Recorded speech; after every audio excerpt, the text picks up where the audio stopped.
Hello, everyone. My name is Alejo Griguera. I work on the privacy team. Thanks for coming to this Authors at Google talk. Let me tell you a little bit about our guest of honor today. Robin Sloan grew up near Detroit and likes to say that he now splits his time between San Francisco and the internet. He graduated from Michigan State with a degree in economics, and from 2002 to 2012, he worked at Pointer, Current TV, and Twitter. At all of these places, his job always had something to do with figuring out the future of media. The New York Times describes his recent best-selling hit, Mr. Penumbra's 24-hour bookstore, as a rollicking neo-Borgesian tale about an unemployed San Francisco web designer who takes a job at a mysterious bookshop only to find himself initiated into the Unbroken Spine, a 500-year-old secret society of bibliophiles on an unexpected collision course with Google.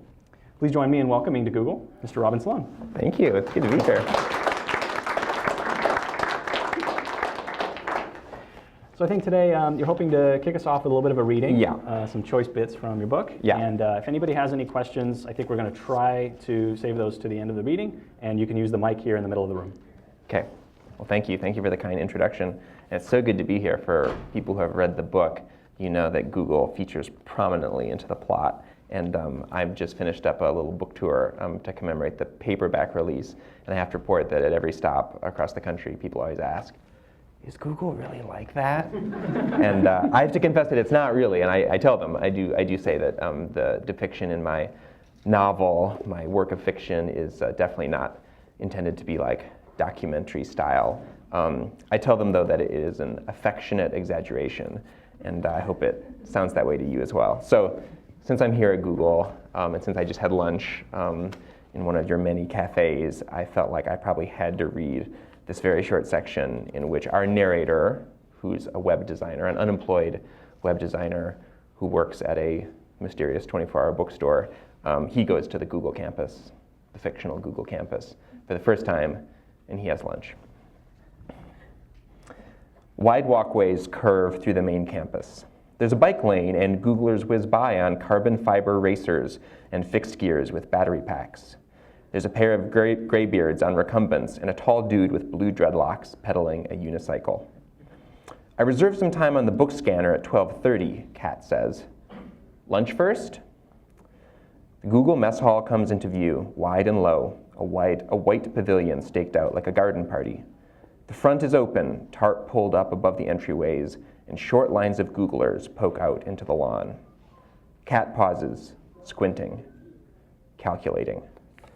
This one, she says finally, and tugs me over to the leftmost line. I'm a pretty good Q strategist, but it's not easy here because everyone at Google is a Q strategist, I suggest. Exactly, so sometimes there's bluffing. Hey, this guy's a bluffer, she says, jabbing the Googler just ahead of us in line with her elbow. He's tall and sandy-haired, and he looks like a surfer. Hey, I am Finn, he says, holding out a blocky, long-fingered hand. Your first visit to Google? It is indeed, my ambiguously European friend. I make small talk. How's the food? Oh, fantastic. The chef is famous. He pauses. Something clicks. Kat, he must use the other line. Right, I always forget, Kat says. She explains, our food is personalized. It has vitamins, some natural stimulants. Finn nods vigorously. I am experimenting with my potassium level. Now I'm up to 11 bananas every day. Body hacking. His face splits into a wide grin. Wait, did the couscous salad have stimulants? Sorry, Kat says, frowning. The visitor line is over there. She points across the lawn, and I leave her with the body hacking Euro surfer. The food is, as promised, fantastic. I get 2 scoops of lentil salad and a thick pink stripe of fish, 7 sturdy green lines of asparagus, and a single chocolate chip cookie that has been optimized for crispiness. Kat waves me over to a table near the pavilion's perimeter, where a quick breeze is rustling the white tarp. Little slices of light dance across the table, which has a paper covering marked out with a pale blue grid. At Google, they eat lunch on graph paper. This is Raj, she says, waving a forkful of lentil salad, which looks just like mine, at a skater PhD. We went to school together. Kat studied symbolic systems at Stanford. Did everybody here go to Stanford? Do they just give you a job at Google when you graduate? When Raj speaks, he seems suddenly 10 years older than his appearance. His voice is clipped and direct. So what do you do? I hoped that question would be outlawed here, replaced by some quirky Google equivalent like, what's your favorite prime number? I point at my badge and concede that I work at a used bookstore. In other words, the opposite of Google. Ah, books. Raj pauses a moment, chewing. Then his brain slots into a groove. You know, old books are a problem for us.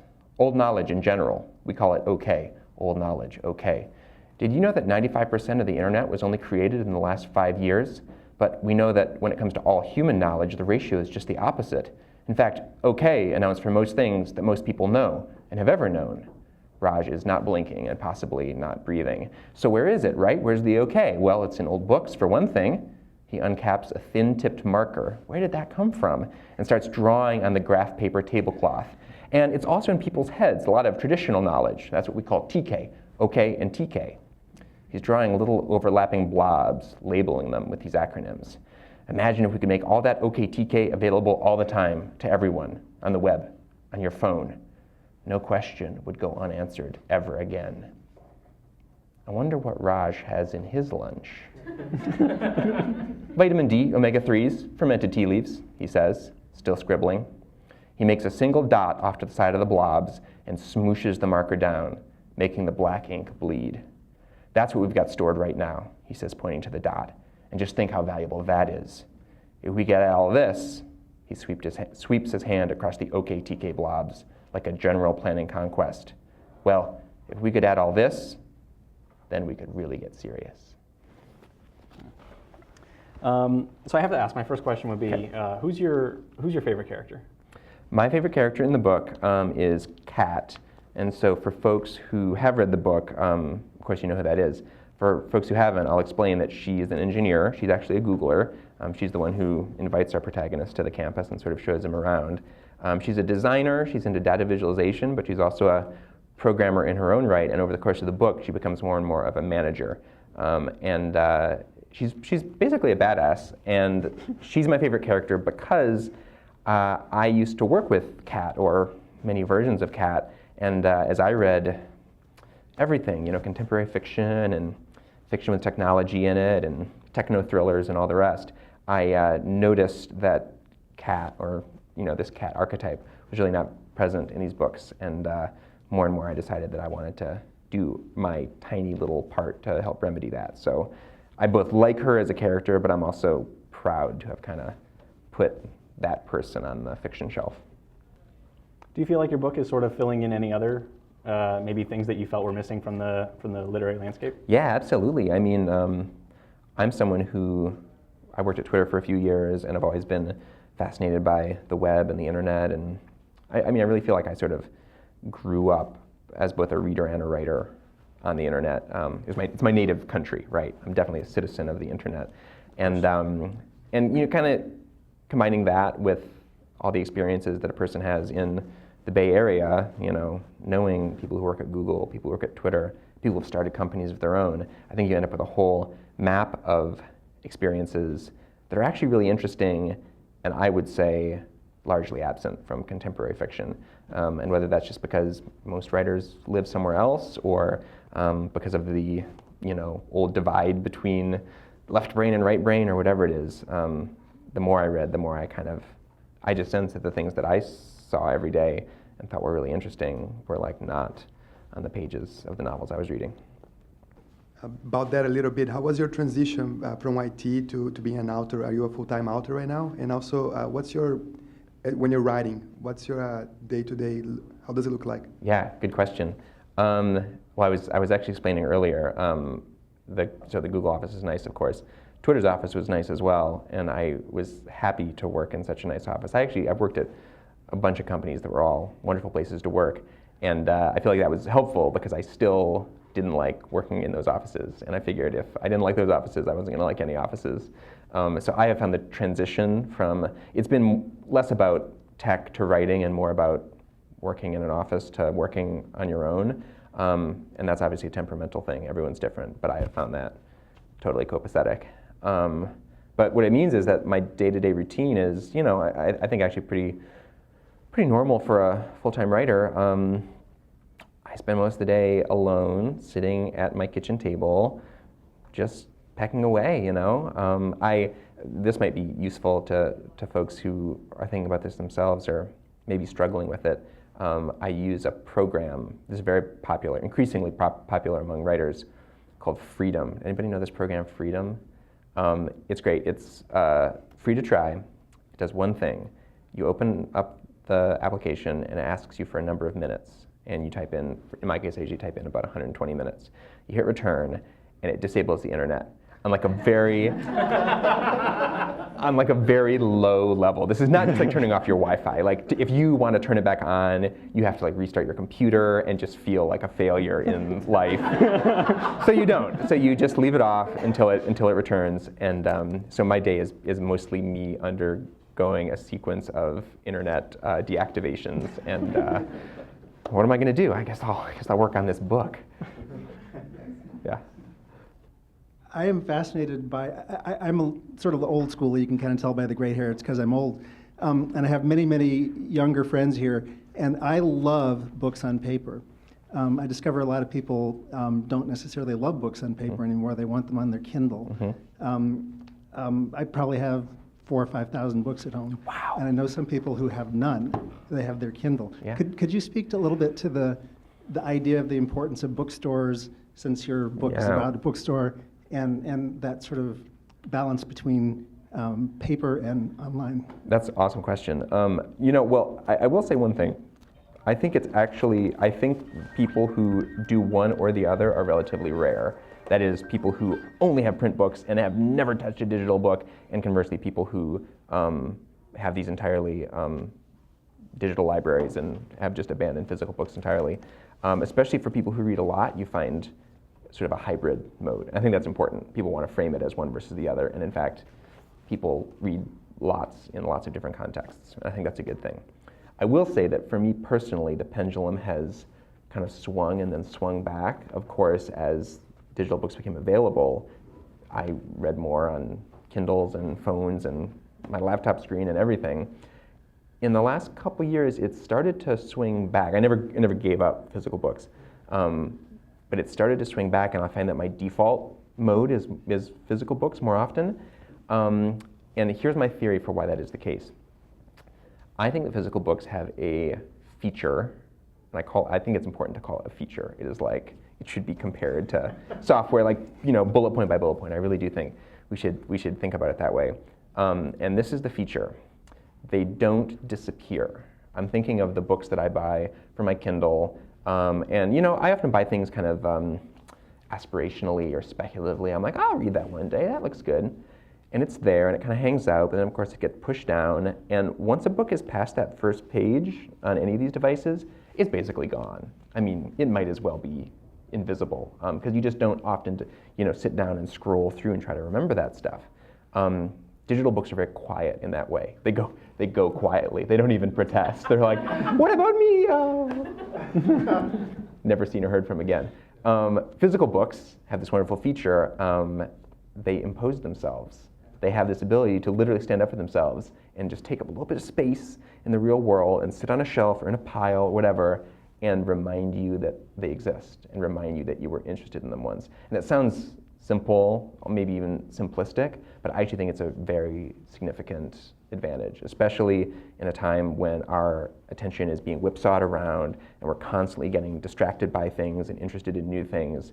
To have this thing that caught your eye once be able to just kind of like take up some space and, remind you of that moment is actually a hugely valuable feature.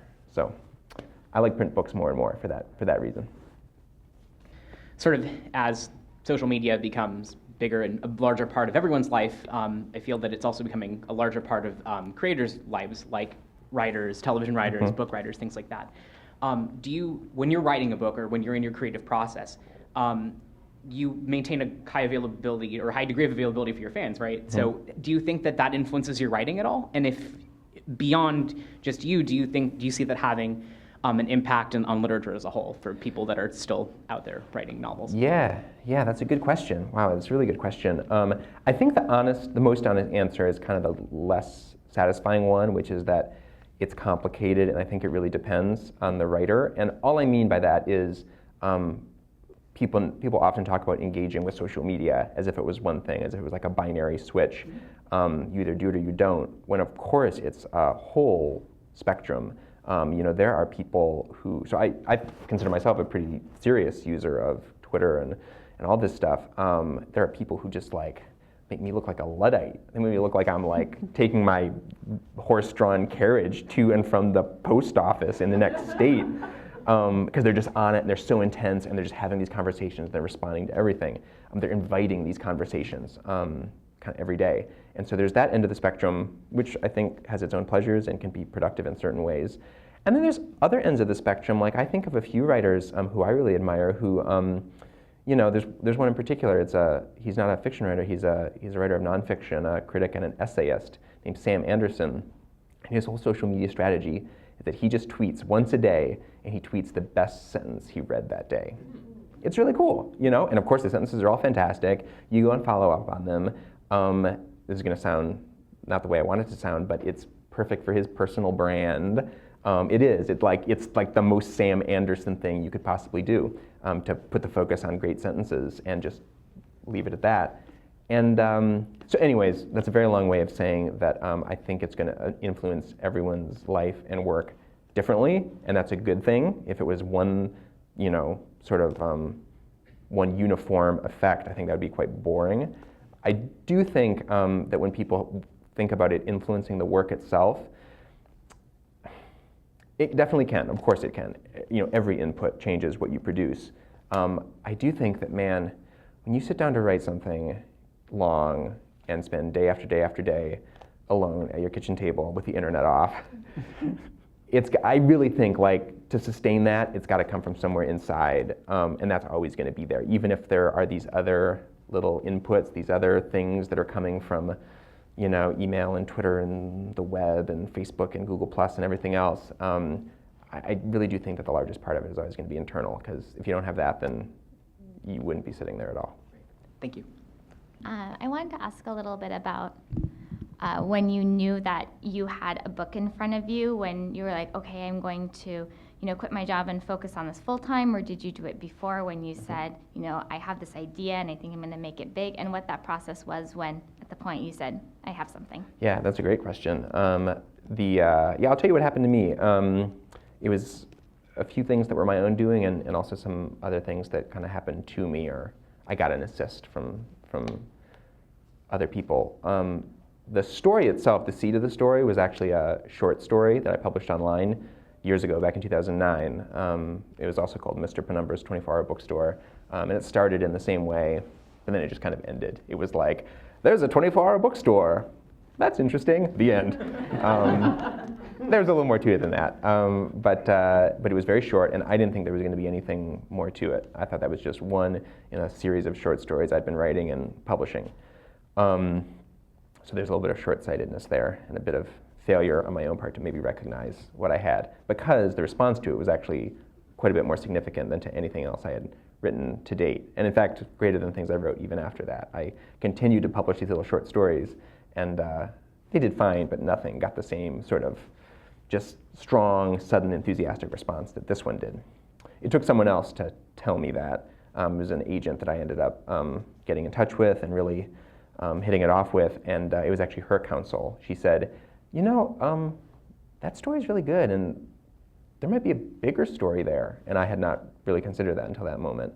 But as soon as she said it, it seemed like it was probably right. So that was still in the realm of speculation. I had a short seed of a story that had been, it's almost like a prototype, and it had been validated a little bit in a way that some others hadn't. And now I had the notion that it could be a full-length novel, but I didn't know exactly what to do with that notion. I did have a full-time job at the time. I would not have contemplated leaving my job to try to write this, because at that time I had no evidence that I could actually finish a full-length novel. I'd never written anything that long. I wasn't one of those people that had 3 drafts in a drawer that they had sort of written to practice. So I just worked nights and weekends and holidays and basically wherever I could fit it in while I was working full time. And I emerged at the end of about a year of that kind of work with a first draft. And that's what I sent back to this agent and said, hey, what do you think? You said this could be a full-length novel, right? And we started talking about it and editing it, making it better. And from that point, the process was in many ways pretty traditional. It was drafts and sending it to publishers and finding a publisher who liked it and et cetera, et cetera, et cetera. And it was after that, after I sold it, that I left my job. But I would say that the two important pieces, the really important pieces were one, having a sense that I had this seed of something that was good and that there was some validation associated with that, but the fact that it had been a short story first and that this very smart person said, trust me, I've published a lot of books and I think there's something here.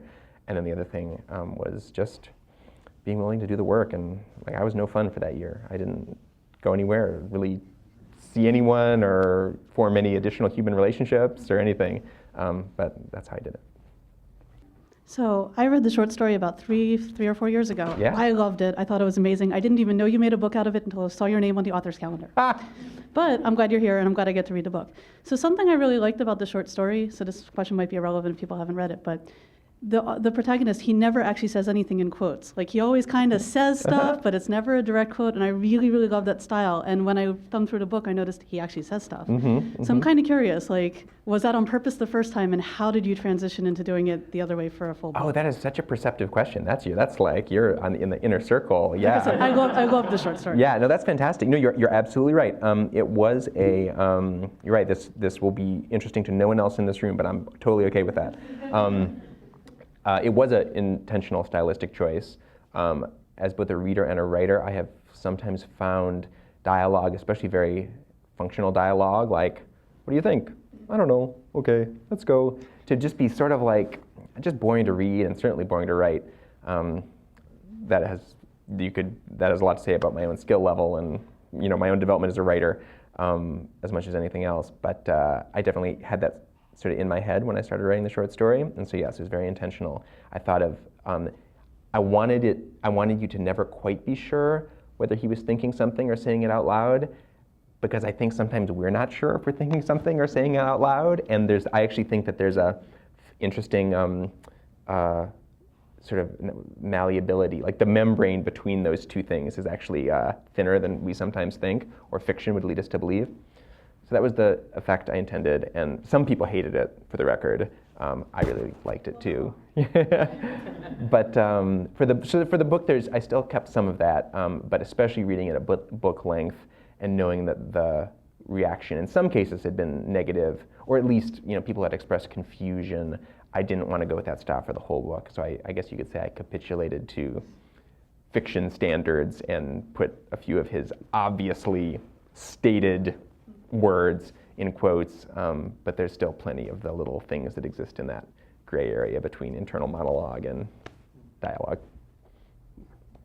Good to know. That's good data point, because I like it too. Maybe if I find enough people like you, maybe I'll be brave enough to try to write another full story with that style. Okay. So one quick question and one longer one. Where do we find the short story? Is it available online? It is available online. It is free. You can buy it, of course, if you want to have it on your Kindle, or just send me $3. But it's free. It's on my website on robinsloan.com, and it'll be there forever. Great. And the longer question is, I'm not sure I should mention the surprise that I got when I first was reading the book and turned off the light, but.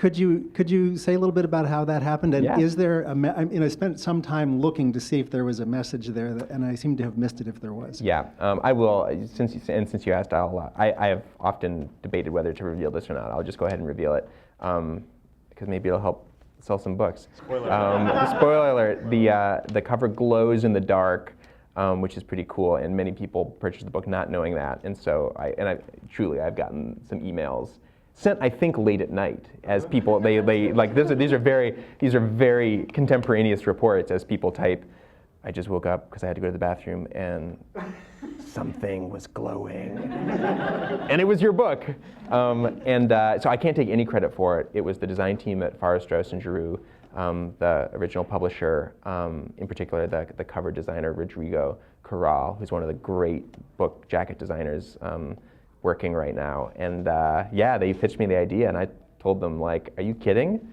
That sounds fantastic. You do not have to twist my arm. It's been a fun surprise for a lot of people.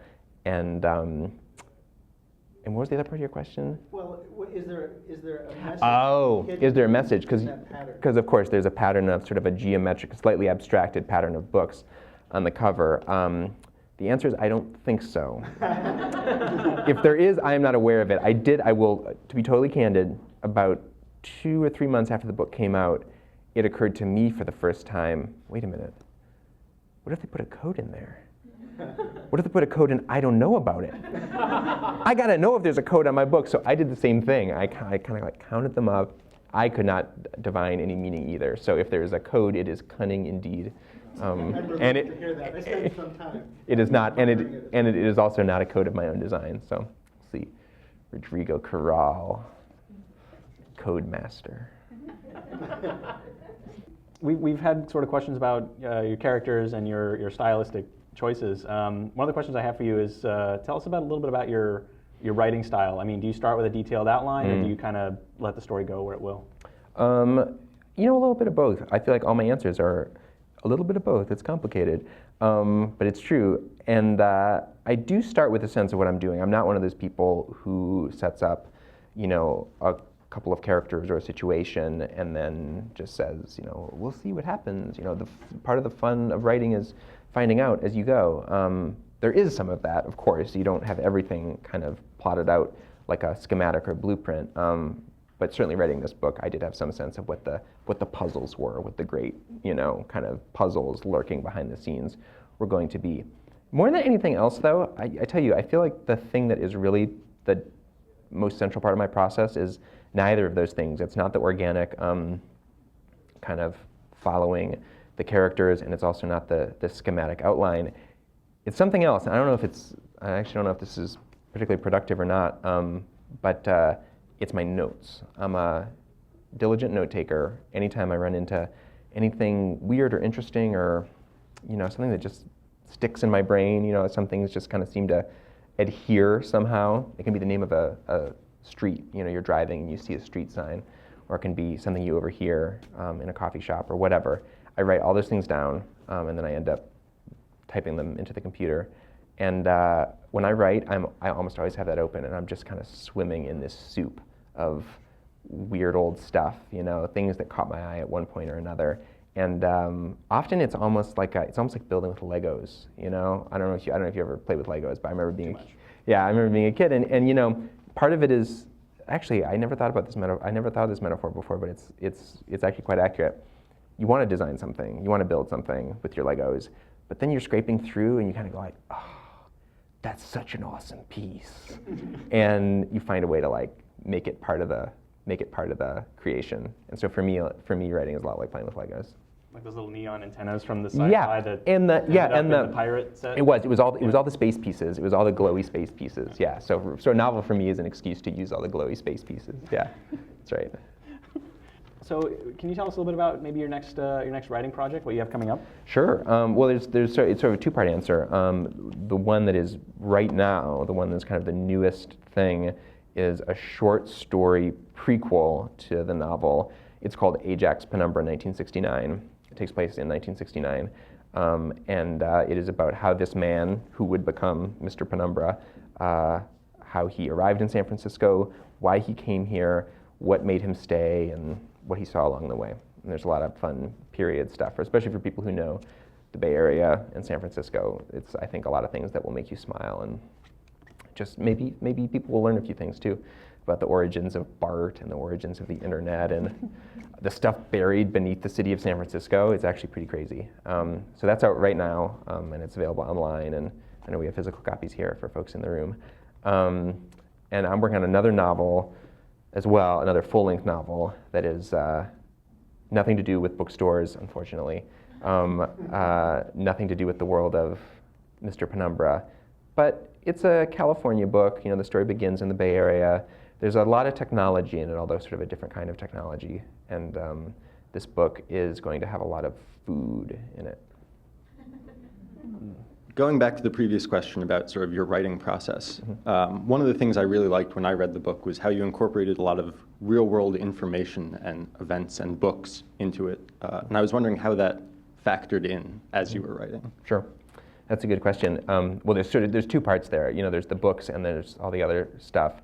And I have to say, writing a book about a bookstore is like ultimate license to just stock it with all your favorites. So any title or author mentioned in this novel is, I mean, it's one of my favorite books. And it's all, that is, you can just interpret all of those mentions as me kind of saying, you know, I bow down to the masters and paying homage to the stuff that I've read that just really made a difference and made me want to write in the first place. So there's that piece of it.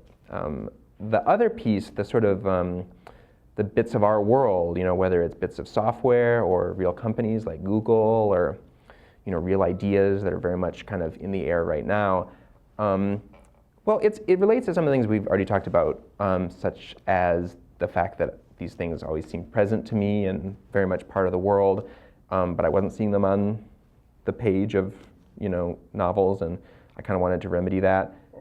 I guess maybe the most accurate way to answer it is that I, as a reader, I read a lot of novels, contemporary novels, a lot of science fiction, and I have always appreciated the kind of novels that seem to just like, kind of just like grab the zeitgeist and crystallize the moment that we're in right now. I think of William Gibson as being a writer who does this really well. Neil Stephenson, when he decides he wants to, is also great at it. And there are plenty more.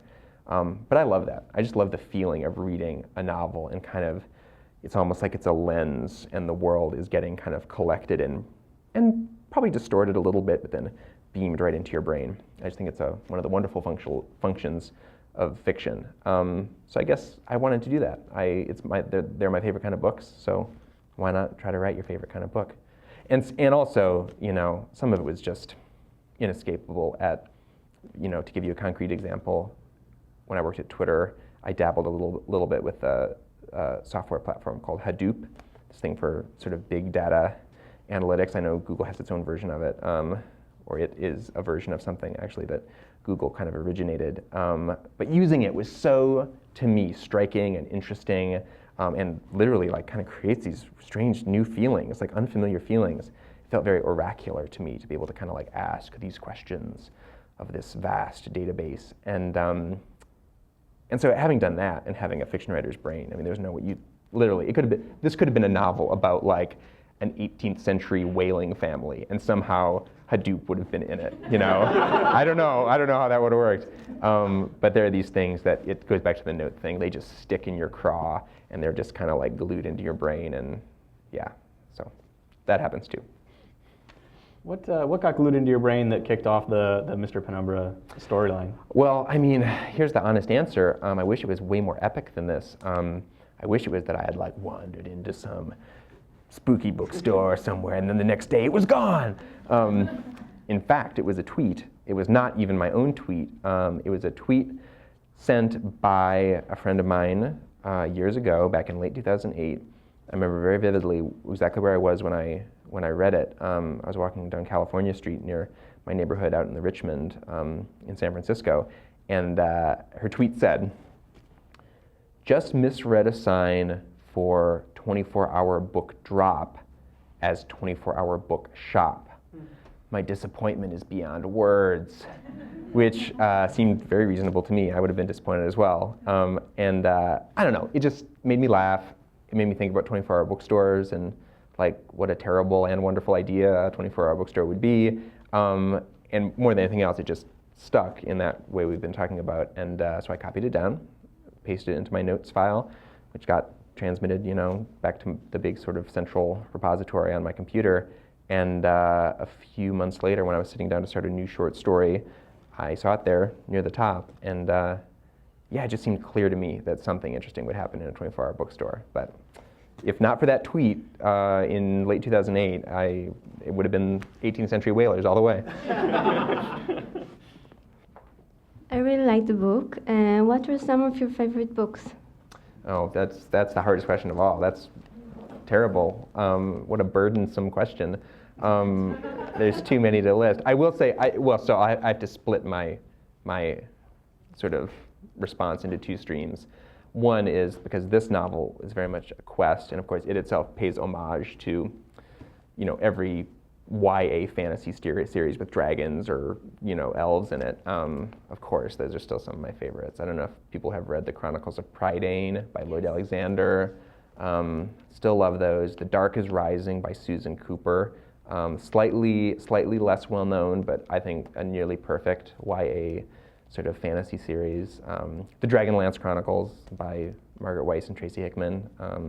There's a character in the novel who met his best friend back in 6th grade because he spied him reading this book across the room. And I have a friend who I've known since 6th grade because I spied him reading the Dragonlance Chronicles across the room, and I was like, we should probably be friends.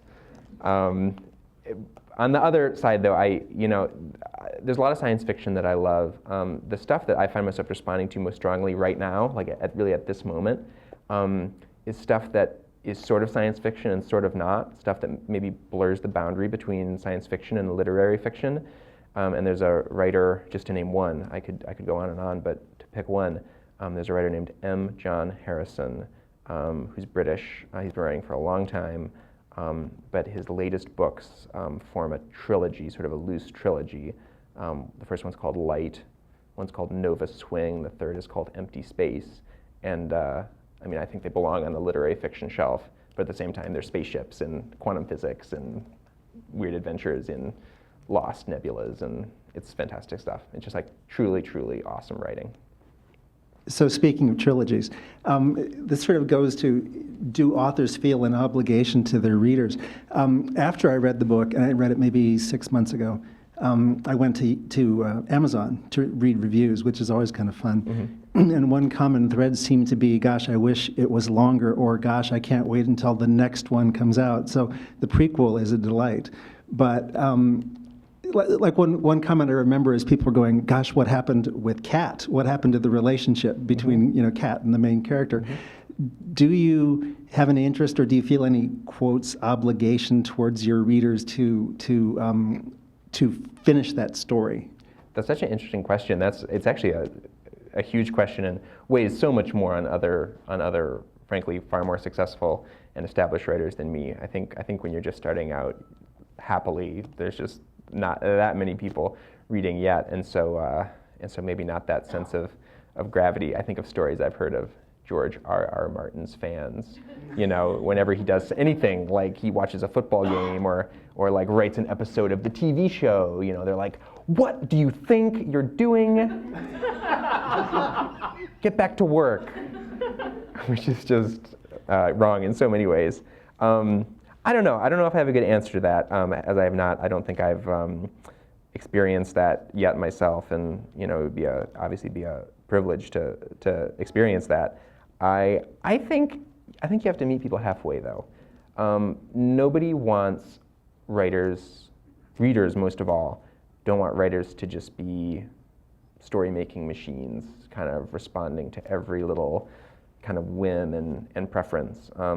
It's robotic and it's boring, and it's like it doesn't produce the work that makes that paradoxically inspires that kind of devotion. So there has to be some independence and some sense of I'm gonna do my thing. But on the other hand, I also don't believe in locking yourself away. Let me put it this way, if I get enough emails from people clamoring for more, then maybe I'll consider it. I've only gotten a few so far. Thank you so much for joining us, Robin. Thank you so much for your moderation. Thank you all.